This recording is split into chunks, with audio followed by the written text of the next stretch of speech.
मानसी 2 साल की थी तभी उसकी मां मर गई।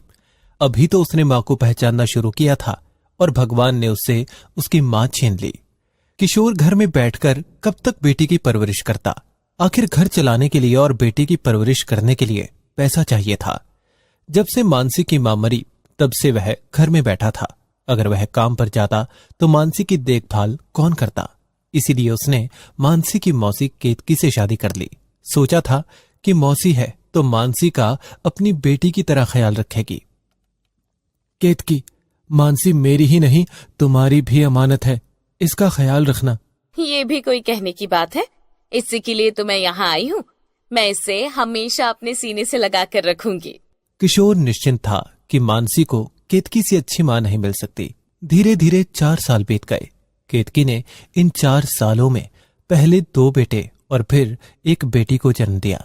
किशोर और केतकी बहुत खुश थे कि अब उनका परिवार पूरा हो गया। माँ, भूख लगी है, दूध दे दो ना। मानसी, तू अब बड़ी हो गई है। तेरी तीनों भाई बहन अभी छोटे हैं। अगर दूध तू पी लेगी तो ये तीनों क्या पिएंगे? जा, वहाँ टोकरी में रोटी रखी है, वो खा ले। आलोक, त्रिलोक और सारू के आ जाने से केतकी का मन मानसी से बिल्कुल हट गया। अब वह केवल अपने बच्चों का ध्यान रखती। मानसी तो उसे फूटी आंख नहीं सुहाती थी।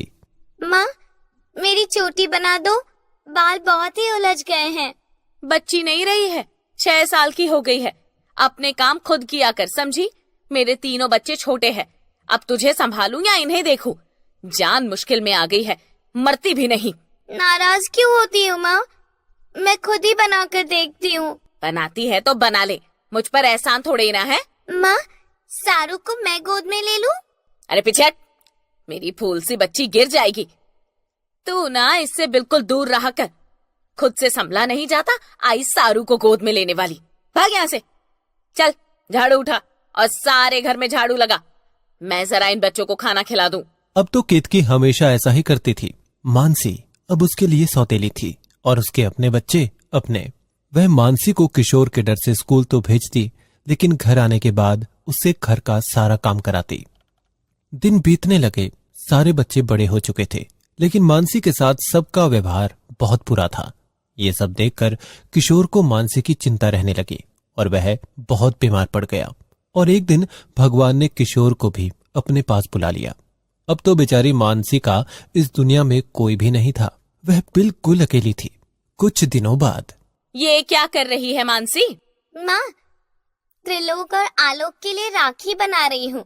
कितनी बार कहा है कि मेरे बेटों के लिए राखी बनाने की कोई जरूरत नहीं है, समझी? मेरी सारू है ना उन्हें राखी बांधने के लिए। माँ सही तो कहती है दीदी, हमें नहीं बंधवानी आपसे राखी। हमारी बहन तो केवल सारू है। मानसी रोने लगी। ऐसे समय में उसे अपनी माँ और पिताजी की बहुत याद आती थी। वह सब कुछ चुपचाप सहती रही।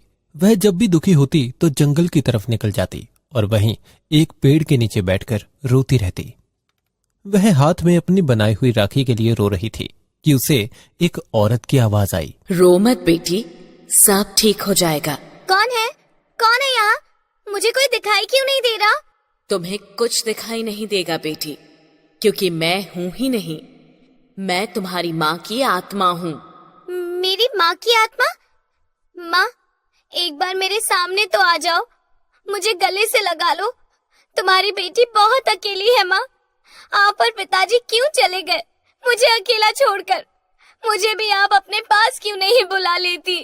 काश मेरी जिंदगी पर मेरा वश होता तो मैं तुम्हें कभी दुखी नहीं रहने देती।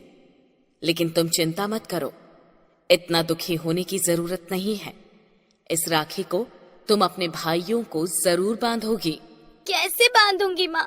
भाई तो मुझे अपनी बहन ही नहीं मानते। सब बहनें अपने भाइयों को राखी बांधती है और मैं रक्षाबंधन के दिन अपनी राखी लिए रोती रहती हूँ। अब तुम्हें रोने की कोई जरूरत नहीं है मेरी बच्ची, उन्हें उनके कर्मों की सजा जरूर मिलेगी। और ये कहकर वह आवाज आनी बंद हो गई। मानसी ने चारों तरफ आवाज लगाई, लेकिन कहीं से कोई आवाज नहीं आई। मानसी बहुत देर इंतजार करके घर वापस चली गई। अगले दिन रक्षाबंधन था। सारू सुंदर से कपड़े पहनकर तैयार हो गई। माँ, आज रक्षाबंधन है, आलोक और त्रिलोक की कलाई पर मुझे भी राखी बांधने दो ना। हट, अब भागी आई बड़ी राखी बांधने वाली। चल उठ और कुछ पकवान बना ले। आलोक और त्रिलोक दोनों का बहुत मन है आलू की कचौड़ी खाने का, वरना खाली बैठी यहाँ टेसुए बहाती रहोगी। भैया कहाँ हो? जल्दी आओ, मैं कब से राखी बांधने का इंतजार कर रही हूँ। आ गई प्यारी बहना, हम अपनी बहन को इंतजार कैसे करा सकते हैं। अब जल्दी आ और हमें राखी बांध। ये सब सुनकर मानसी की आंखों में आंसू आ गए। वह सोचने लगे कि काश मेरा भी कोई भाई होता जिसको मैं राखी बांधती। हर साल मेरी राखी ऐसे ही रह जाती है। सारू ने जैसे ही अपने भाइयों की कलाई में राखी बांधी, वैसे ही उनके हाथ ऐंठने लगे। वो नीचे गिर पड़े और दर्द के मारे चिल्लाने लगे। अंदर से केतकी के गिरने की आवाज आई। मानसी अंदर गई तो देखा कि केतकी जमीन पर गिरी पड़ी है और उसके हाथ मुंह भी टेढ़े हो गए हैं। ये क्या हो गया माँ आप सबको? अब मैं क्या करूँ? ये सब तुम्हारी वजह से हुआ है, मैं जानती हूँ। मेरी राखी बांधने से तुम्हें जलन हो रही होगी, इसलिए बैठी बैठी कोस रही थी इन्हें। ये सब तुम्हारी वजह से हुआ है। मनहूस हो तुम। तुम्हारे माँ बाप नहीं है, इसलिए तुम मुझसे भी सब कुछ छीनना चाहती हो। ये क्या कह रही हो सारू? ये तुम्हारे ही नहीं मेरे भी भाई है, और तुम्हारी माँ मेरी भी तो माँ है। मैं इनका बुरा कैसे सोच सकती हूँ? एक सप्ताह गुजर गया, लेकिन वो तीनों ठीक नहीं हुए। मानसी उनकी जी जान से सेवा करती रही। सारू, जब तक मैं आलोक और त्रिलोक के कपड़े बदलूं, तब तक तुम माँ के शरीर को पोंछकर उनके कपड़े बदल दो। मैं कपड़े बदलूं, वो भी उनका शरीर पोंछकर? नहीं नहीं, ये मेरे वश का काम नहीं है। जानती हो कितनी दुर्गंध आने लगी है माँ के शरीर से। तुम ही संभालो इन तीनों को, मैं तो अपनी सहेली के जन्मदिन में जा रही हूँ। सारू के मुंह से ये बातें सुनकर वो माँ बेटे कुछ बोल तो नहीं पाए, लेकिन उन तीनों की आंखों से आंसू बहने लगे। मानसी अपनी माँ को याद करते हुए बोली, हे माँ, इन तीनों को ठीक कर दो। अब इनका कष्ट और नहीं देखा जाता। जैसे भी है, आखिर है तो मेरे अपने ही। मैं ऐसा क्या करूं जो ये ठीक हो जाए? अगले दिन सारू अपने भाइयों की तरफ देखकर अपनी नाक पर दुपट्टा रखकर जल्दी से बाहर चली गई। मानसी को दुख हुआ। उसने दोनों भाइयों को गीले तौलिए से साफ किया तो उसकी नजर उनकी कलाई पर गई, जिसमें सूजन की वजह से राखी कड़ी हुई थी। मानसी ने जैसे ही वो राखी खोली तो दोनों भाई बिल्कुल ठीक हो गए। माँ, हम ठीक हो गए। मानसी दीदी ने हमें बिल्कुल ठीक कर दिया।